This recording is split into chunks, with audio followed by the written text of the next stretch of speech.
Faut-il exalter le malade ou le remède? Les détracteurs de la Bible reprochent souvent aux Écritures de mentionner trop souvent le mot péché ou iniquité, de dénigrer l'homme et de le rabaisser. La Bible dit par exemple: « Le cœur est tortueux par-dessus tout et il est méchant. Qui peut le connaître ?» Jérémie 17, verset 9. Et aussi, « Nous sommes tous comme des impurs et toute notre justice est comme un vêtement souillé. Nous sommes tous flétris comme une feuille et nos crimes nous emportent comme le vent. » Ésaïe 64, verset 6. Ces passages sont cités pour condamner les Écritures.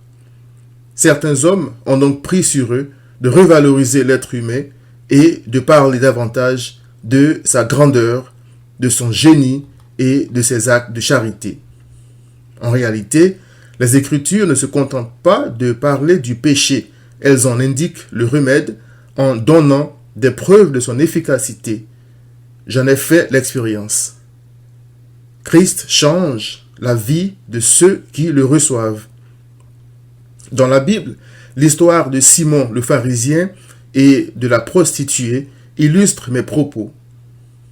La prostituée représente tous ceux qui ont reçu ce remède et Simon, ceux qui ne l'ont pas reçu. Je m'explique.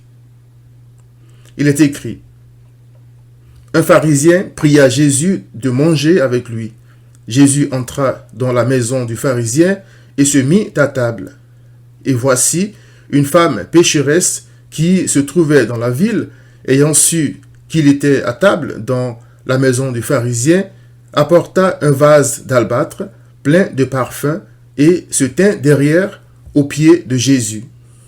Elle pleurait et bientôt elle lui mouilla les pieds de ses larmes, puis les essuya avec ses cheveux, les baisa et les oignit de parfum. Le pharisien qui l'avait invité, voyant cela, dit en lui-même: si cet homme était prophète, il connaîtrait qui et de quelle espèce est la femme qui le touche. Il connaîtrait que c'est une pécheresse. Jésus prit la parole et lui dit: Simon, j'ai quelque chose à te dire. Maître, parle, répondit-il. Luc 7, versets 36 à 40. Simon se croyait mieux informé sur cette femme que Dieu lui-même. Quelle arrogance! Il y a aussi son hypocrisie. Il dit tout haut: Maître, parle, mais tout bas traite Christ de faux prophète.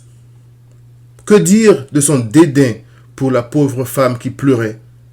Pour lui, elle était d'une autre espèce et une pécheresse, pas lui. Quelle méchanceté et quelle suffisance, quel mépris pour la gloire, la sagesse et la bonté de Dieu. Voilà un peu le cœur de l'homme qu'on me demande de glorifier. Quelle justice et quelle bonté peut-on trouver dans un cœur comme celui de Simon qui représente le monde? Or, il y a un remède au péché qui le rend si méchant. C'est à ce remède que la prostituée et moi rendons témoignage.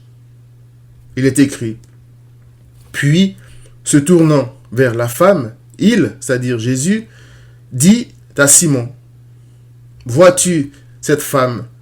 Je suis entré dans ta maison et tu ne m'as point donné d'eau pour laver mes pieds. Mais elle les a mouillés de ses larmes et les a essuyés avec ses cheveux. Tu ne m'as point donné de baiser, mais elle, depuis que je suis entré, elle n'a point cessé de me baiser les pieds. Tu n'as point versé d'huile sur ma tête, mais elle a versé du parfum sur mes pieds. Luc 7, 44 à 46. Simon était étranger à ces signes de la nouvelle naissance. Cette femme pécheresse a reçu Christ et est devenue enfant de Dieu. Jean 1, verset 12. Elle a reconnu ses nombreux péchés et s'est abaissée devant son Créateur.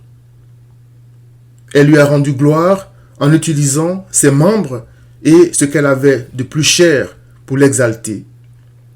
Il est écrit, et il, c'est-à-dire Christ, dit à la femme, tes péchés sont pardonnés, ta foi t'a sauvé, va en paix. Luc 7, 48. Christ, l'agneau de Dieu qui ôte les péchés, a changé le cœur de pierre de cette femme en un cœur de chair. Ézéchiel 36, verset 26. Il lui a donné la foi, Romains 12, verset 3, et la repentance, 2 Timothée 2, 25. Devenue humble comme une petite fille, elle a pleuré sur ses péchés. Ta foi t'a sauvé, veut dire je t'ai sauvé. Et va en paix, veut dire je te donne ma paix. À ses disciples troublés, Christ a dit, je vous laisse la paix, je vous donne ma paix. Jean 14, verset 27. Christ seul peut guérir l'homme de son orgueil démesuré et de sa folie. Parmi les nombreux criminels qu'il a transformés, il y en a un qui a écrit « J'ai été crucifié avec Christ, et si je vis, ce n'est plus moi qui vis, c'est Christ qui vit en moi. Si je vis maintenant dans la chair, je vis dans la foi au Fils de Dieu qui m'a aimé et qui s'est livré lui-même pour moi. » Galates 2, verset 20. Cher ami, pourquoi exalter donc le malade au lieu du remède? Repens-toi, viens à Christ.